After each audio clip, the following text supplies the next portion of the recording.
live.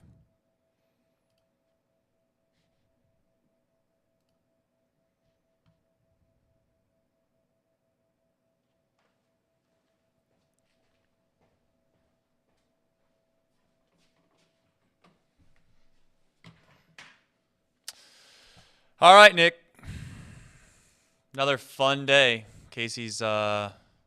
Never mind. Casey's trying to make sure we're good down here at the office. I'm trying to figure out which way I need to go so you can hear me. A little bit of a unique situation going on during a day game.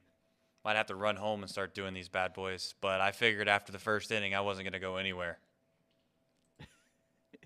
It's a bad day. It's a bad day, Nick. The only person that I feel is probably having a worse day than us as fans is probably Mr. Levi Stroud. Not the best day of your big league debut.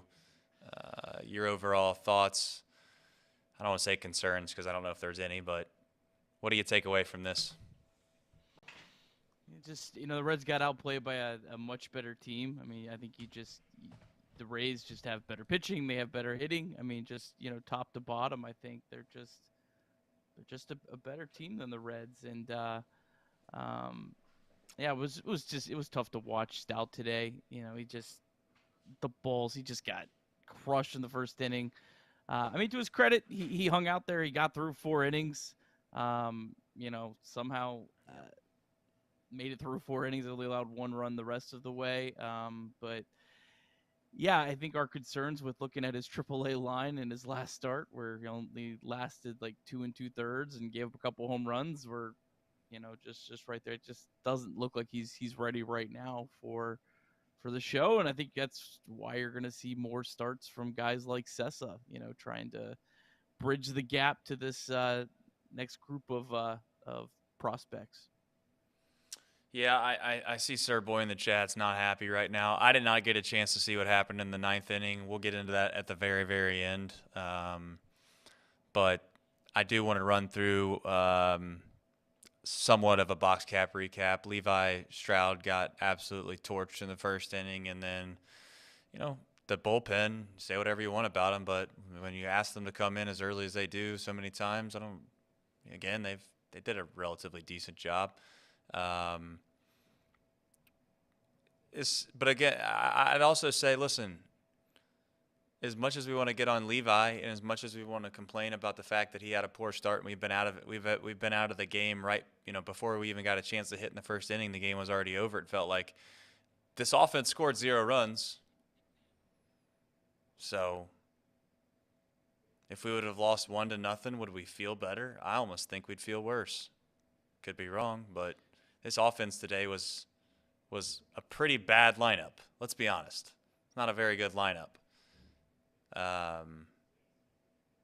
But let's get into Levi first. I mean, it is what it is. But your overall, I don't want to say thoughts, but just I don't have an opinion on him. I think he's a guy that wasn't ready probably to make his big league debut, but they didn't have a whole lot of options sitting down there at AAA, and his name was the one that got pulled out of the hat, and unfortunately, for his sake, it snowballed.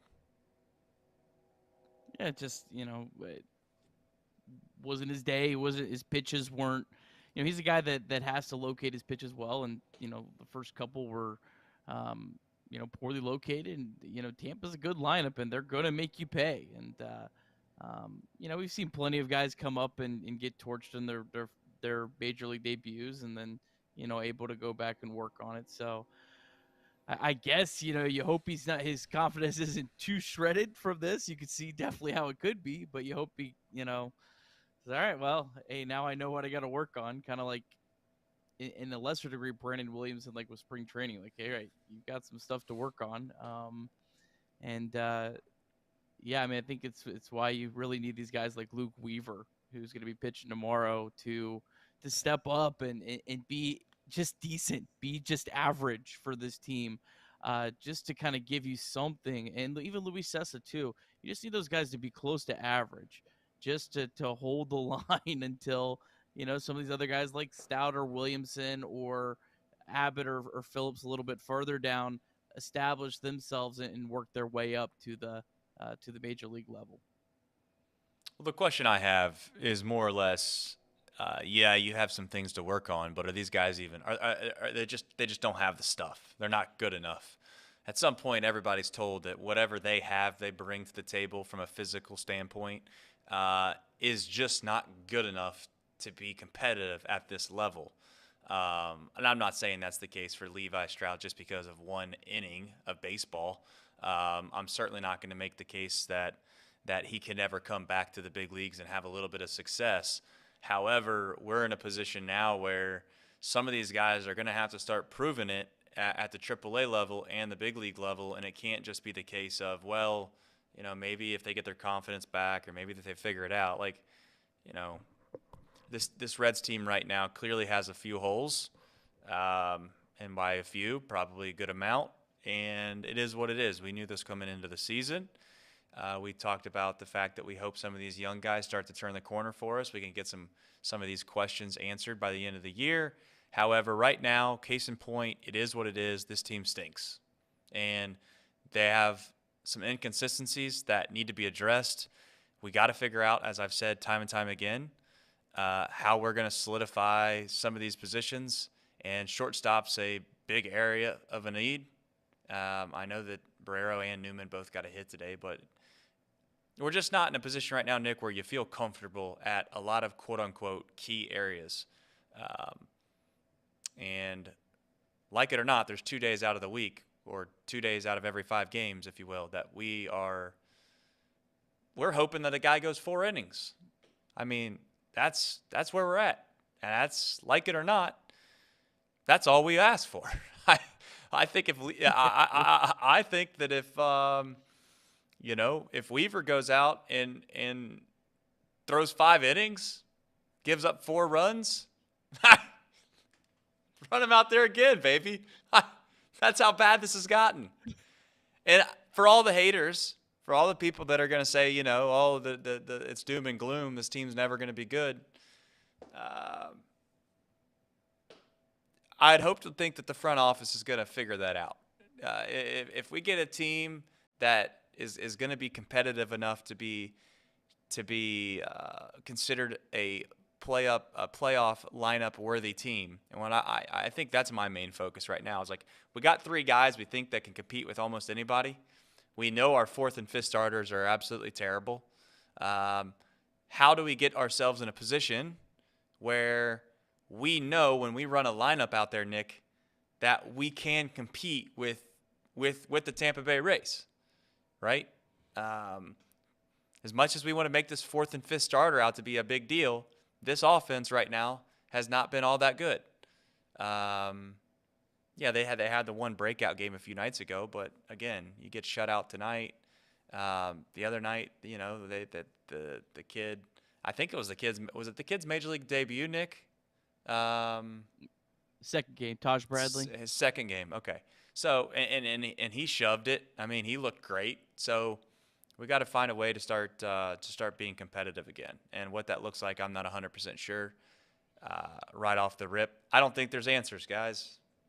I don't think there's an answer right now. It's like at some point the guys in that clubhouse are going to have to look around and say, and this is what we got. This is who we're going to battle with. So we can feel sorry for ourselves right now that we have a 4th and 5th starter that can't get out of the 2nd and 3rd inning, or we just lace them up and we got to find a way to compete. Yeah, I mean, just right now, Newman, Vossler, Fairchild, Barrero, Malley is your bottom of the lineup. I mean, that's not very good. I mean, Spencer Steer, hopefully he's back tomorrow. That helps. Will Benson got an off day. He needed an off day. He's played, I think, every game up to this point. And then, we're hoping that we can have some bigger additions to this lineup here in the next couple months. We're hoping it's Ellie De La Cruz. We're hoping it's Christian Encarnacion Strand. We're hoping it's Matt McLean. So the lineup right now is not going to be the lineup in September. It's not going to look anything like it is right now. Stout, one point on him, his stuff was never like elite by any means. That was not what he is known for. Known for a slider. Did get 5 swing and misses on the slider. Was throwing 95. And he did only walk 1 guy. So at least he did attack the hitters. Now he paid for it. But I think a lot of this Reds Rays was just man, you're getting the Rays at the wrong time. They are a juggernaut right now. They're playing as well as they can.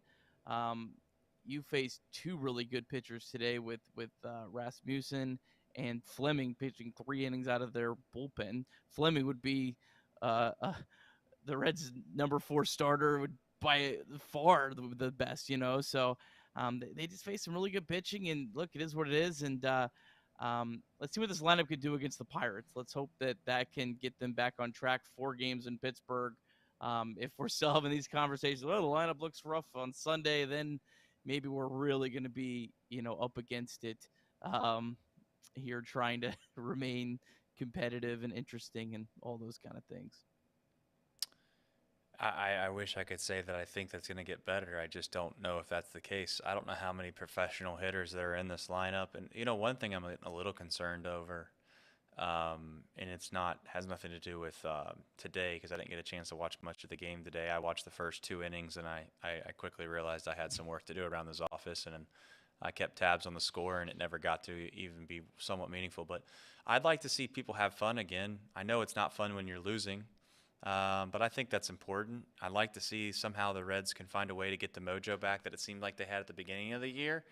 And maybe it was just because they were playing the Pirates and they played the Cubs. Like that could be it too.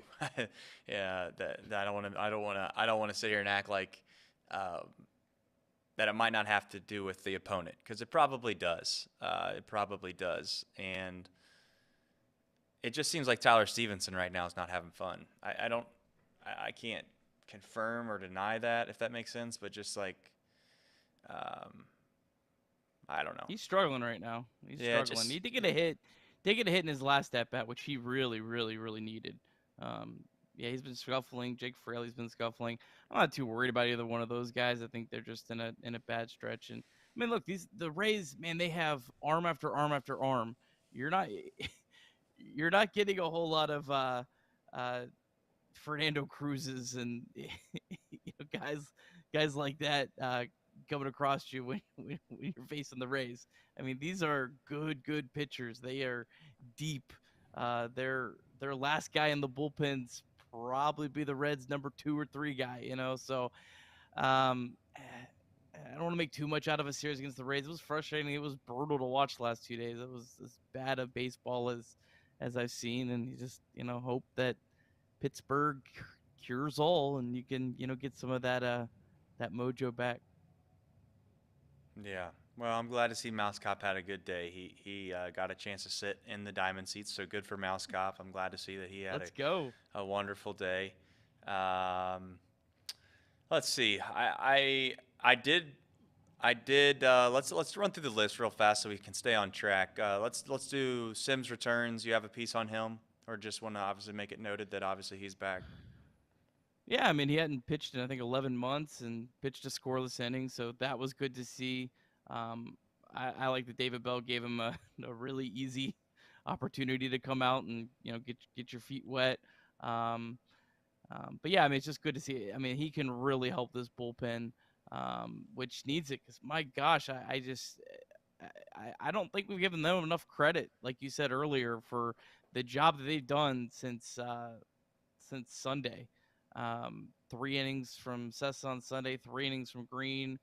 Ladola was 4 yesterday. Stout was 4 today. I mean, that is tough, and they've done pretty well. I mean, they've done a pretty admirable job, and you hope Sims can help bolster a little bit. I think they're going to lose someone. No, they're not going to lose someone. Weaver's just going to replace Stout. Yeah, I don't think they have to replace anyone yet, unless, and I don't think he's going to, unless Green goes on the IL, which he made it seem like he was going to throw his next start anyway. So, could you imagine what the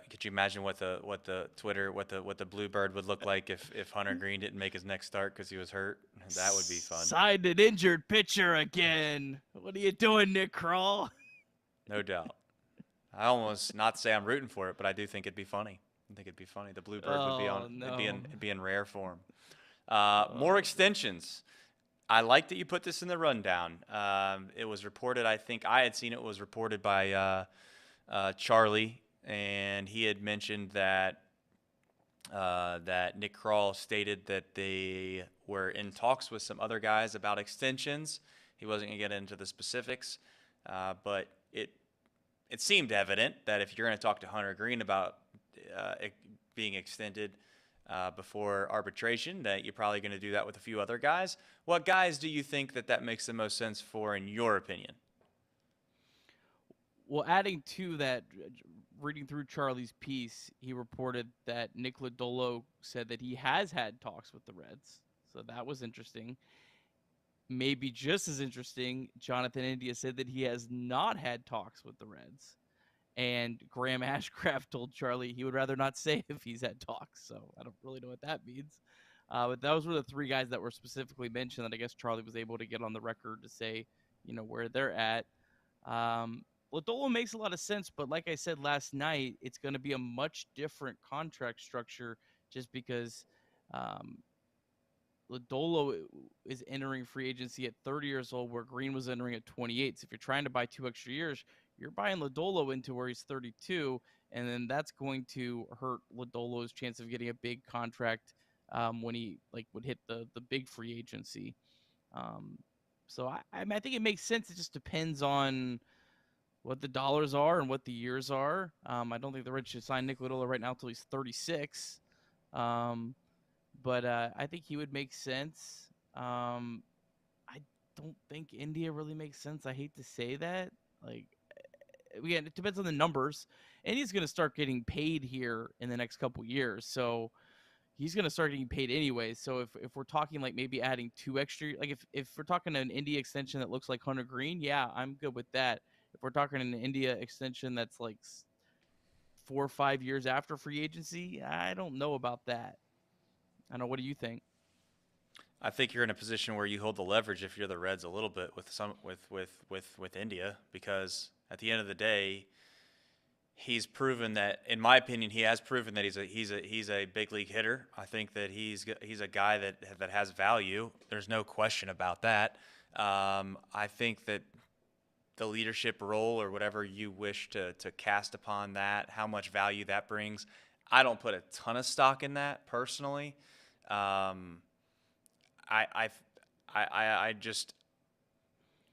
try to refrain from being too harsh on guys or trying to make it sound as if I dislike them by saying that I don't want them to entertain the option or the idea of extending people. I'm just in a position now where if I'm the Reds with Jonathan India, the last thing that I want to do is sign a guy to an extension when there's still reasonable doubt. There's still reasonable doubt. You could argue that he was a rookie of the year. Case in point, great. So far this year, he's been one of the best guys at the plate. I don't want to say one of their best players, but I guess for all intents and purposes, one of their best players so far this year. But having said that, there's guys behind him that might push him out from being in the infield. So then, if he's not a second baseman, right? What is his statistical, and not to make this all stats, but what does his bat look like when you compare it to other third base bats in Major League Baseball? What does his bat look like when you compare it to other left fielders that play Major League Baseball? It still can be very good. I think it still can be valid to where you want to have Jonathan India on your team. When I say, and I know you feel the same way a little bit, Nick, is we want Jonathan India to be happy in Cincinnati, and we like Jonathan India. We think that he's a great baseball player.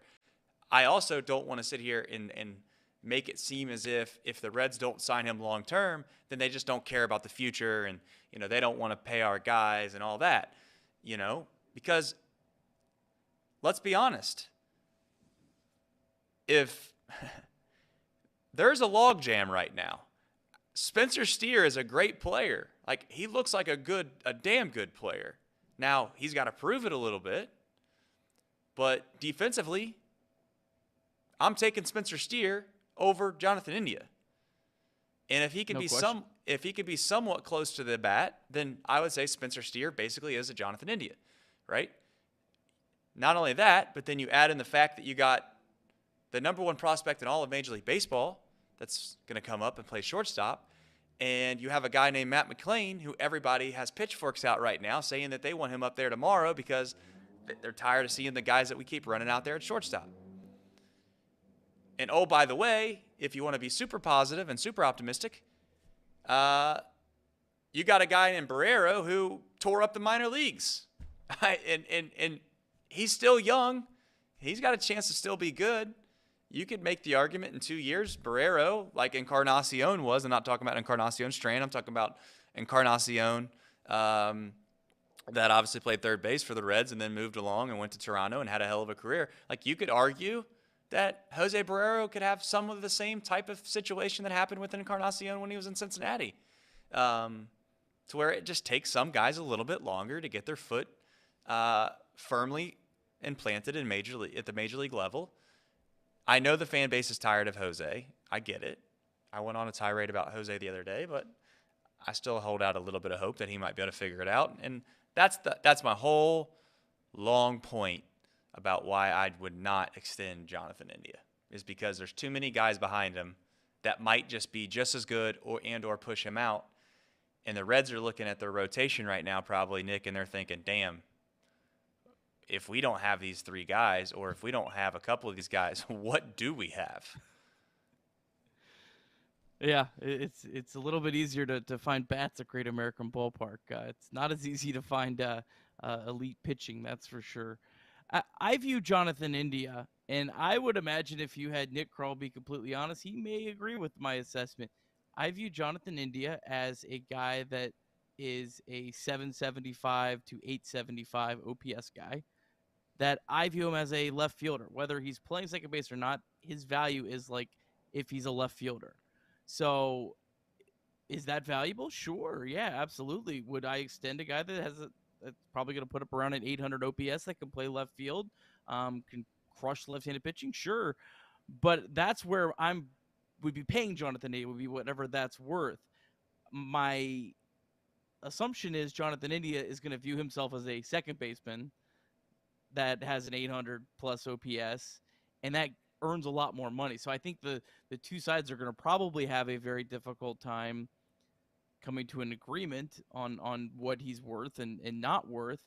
And honestly, it might be for the Reds, might be better off not to even go down that route, because you might just piss the guy off for no reason. When we're not going to give Jonathan India a deal that he's going to want. We know that he's not going to accept it. So is it even worth going down that route? That might be something that they're weighing internally. I don't believe in that, though, Nick. Like, I also, I'm of the mindset to where, listen, no matter how much you liked Castellanos or not in regards to what the Red situation was, you have a conversation with the guy. I mean, he meant too much to the city. He was too much of a fan favorite. He did a lot for, I mean, I don't want to say a ton, but like, he did everything that you could have asked from the organizational perspective of coming in and playing well.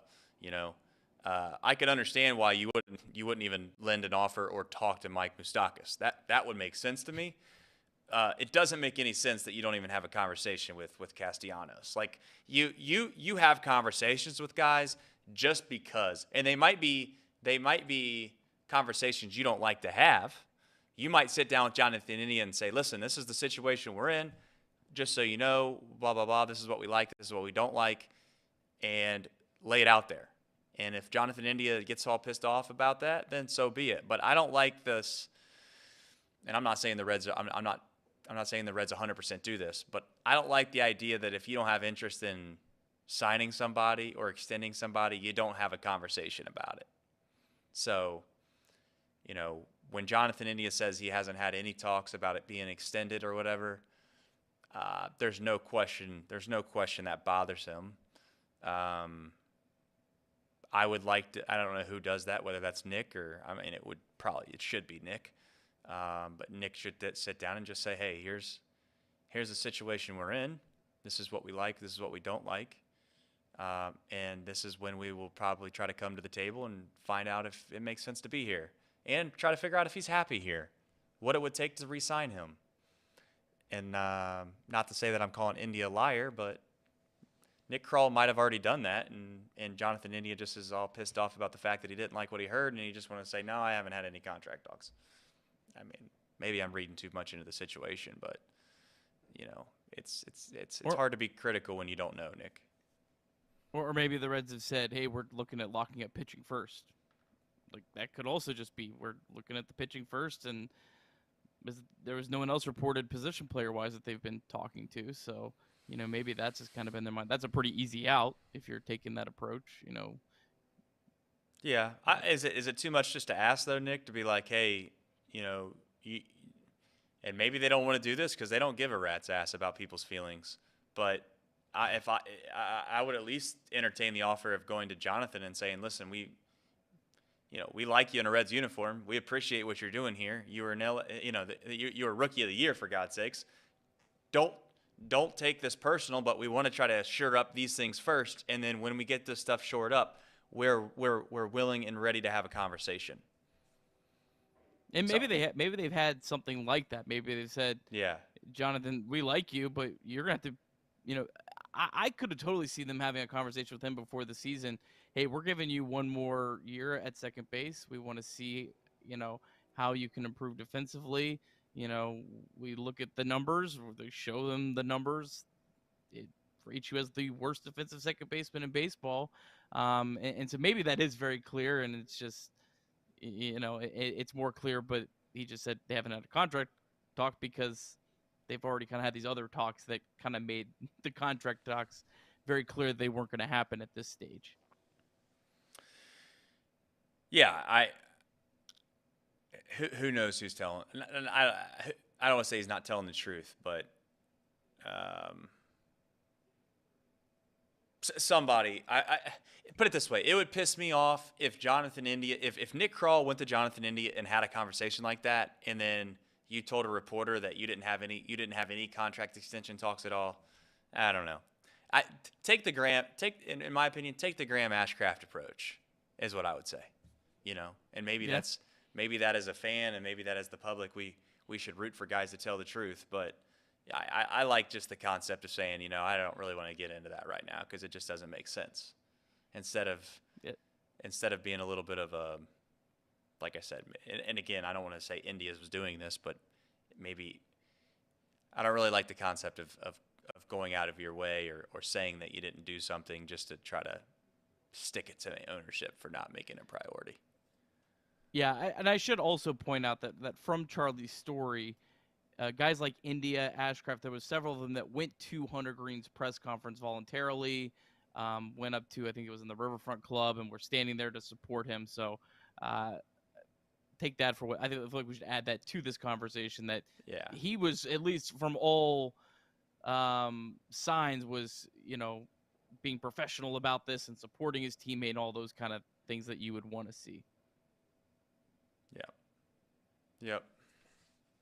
It is what it is. I think it's a big nothing burger at the end of the day. The Reds are going to sign who they sign. People are going to get upset, or they're not going to get upset about how they go about handling it. The other thing I want to bring up is that it ain't like Hunter Green got this unbelievable massive deal. Like if Hunter Green is an average pitcher from now until the end of his contract, then the Reds got a fair deal. Yeah.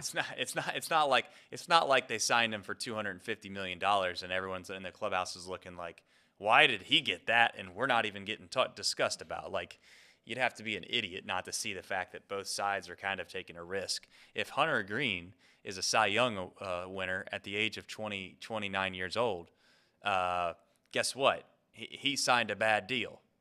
If Hunter Green goes out and he gets hurt in a year from now, then he made a great decision. And time will tell, as they say. They set a good precedent, though.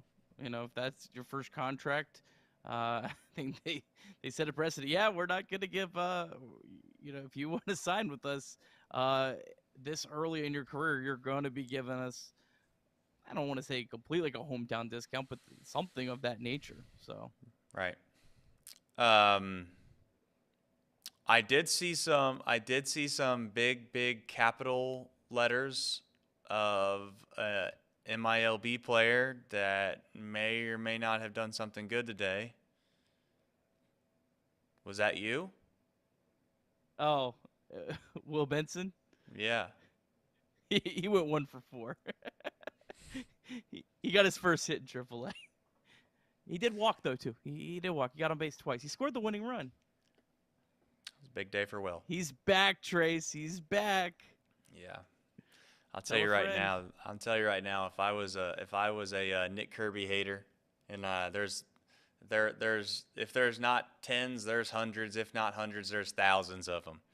I'd be coming at you right now with all of these screenshots from Will Benson when the Reds got him. Now, to be fair to you, there's still time, but maybe they're waiting for the Reds to release him or him to be completely dead before they pull out all the screenshots on you. But Will Benson's not looking too good. Yeah, we'll see. A lot of time. All right, let's run through it here. There were a lot of minor league action already. 3 of the 4 teams have completed games already. So Louisville 6-5 winners over Charlotte, a walk-off. Matt Reynolds walk-off double that scored. As I said, Will Benson, he was 1 for 4 with a walk. Did strike out 3 times. Matt McClain 0 for 3 with a walk as well. Chattanooga plays Tennessee at 7. That's the only team that hasn't played yet.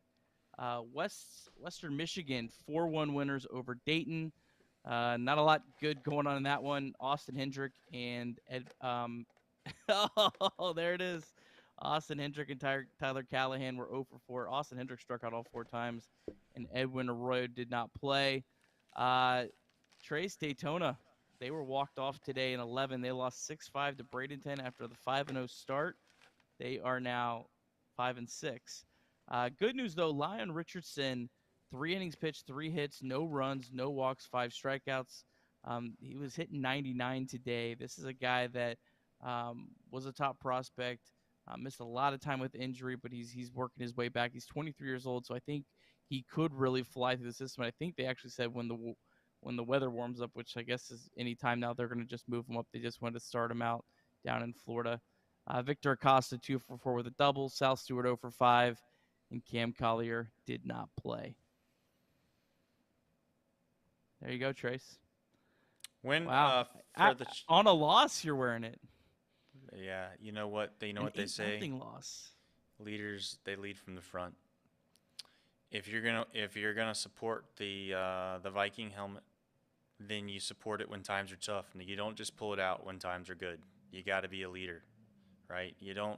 This isn't a bandwagon operation. You're either in on the Viking helmet or you're not. And like I said before, for the people that don't like the Viking helmet, based off of the previous interactions in my life that I've had with those said groups of people that don't like the the helmet, then it makes me like the Viking helmet. So that's how that goes. It's almost like I despise the opposition so much. It's not that I like the other side. It's just like I'm with the other side because the people that I despise are not with it. So all the people that are saying the Viking helmet is the reason the Reds aren't any good, well, I'm here to wear it. Wear it proudly, even if it is goofy. We have a situation where, Nick, we finally get to go play a team that's probably not as good as we are. Maybe that's a debate. But the Pittsburgh Pirates, we need them. They're tomorrow's starters. Run us through them. We got a guy on the mound that's new, baby. We get to see some new blood out there. New shiny toy, Luke Weaver. Kind of a mixed bag at AAA. Had one really good start, one start. So, Luke Weaver's only 29. You know, I hope that all the talk of the Reds thinking they may have found a diamond in the rough here is true. Certainly, have to hope that. I think he has the potential to really be a nice piece to hopefully give us at least 4 guys we can feel at least good or decent about. Going up against Ronzi Contreras, this is a guy that has had a lot of success but is off to a rough start. He started the year injured, so hopefully the Reds are, as opposed to the Rays, getting him at the right time, and yours truly will be in attendance at Pittsburgh trying to call in tomorrow to talk some Reds baseball from outside PNC Park. I can't wait. Can't wait. I can feel the energy. It's palpable. It's been disappointing the last few days, Nick. I mean, it is what it is. I'm a man that wears my emotion on my sleeve. I'm not going to come in here and act like this is a joyous time of Reds baseball. I've watched I've watched a lot of bad baseball lately. I've watched some coach pitch baseball. I've watched some Little League baseball, and I've watched the Reds baseball in the last 3 or 4 days. And sometimes I can't tell which is which. Coach pitch, I'll tell you what, my son's coach pitcher, he gets a lot more outs than a lot of these Red starters have been doing. Does he go deeper into the games too? He goes all 6 innings. Oh, wow. Who does that anymore? Yep, there is no doubt about it. Well, Nick, the old businessman special didn't treat the businessman too well. So until we do this again, which is going to be mañana, I will tell everybody in the chat, thank you for coming. I wish I could be a little more energetic. For those that are going to listen to this tomorrow morning, I'm sorry. Maybe I'll bring the juice for Friday. But until then, from Not My House, which is maybe that's what it was. Maybe that's what it was. I don't feel comfortable in here. That's what it is. That's the excuse I'm going with. Since we're all allowed to make excuses for everybody, and I'm not comfortable. I don't feel good. It's not my best show. I'll be back. You didn't like that, did you, Nick? You weren't a fan of that. It's the Casey McAllister chair. That's what's right. Casey set you up for failure. It's hard to sit on this throne. Can't all hold right. up to the high level. But anyway, the Reds lose 8-0 to the Tampa Bay Rays, who probably half the people in Tampa today didn't even know they played, which is even a whole other sad situation. They got one of the best teams in Major League Baseball, and they play in a dump, and half their city doesn't even care, which is insult to injury. But until next time, much love to you. Camera's over here. See you, everybody. Take care. See you, chat.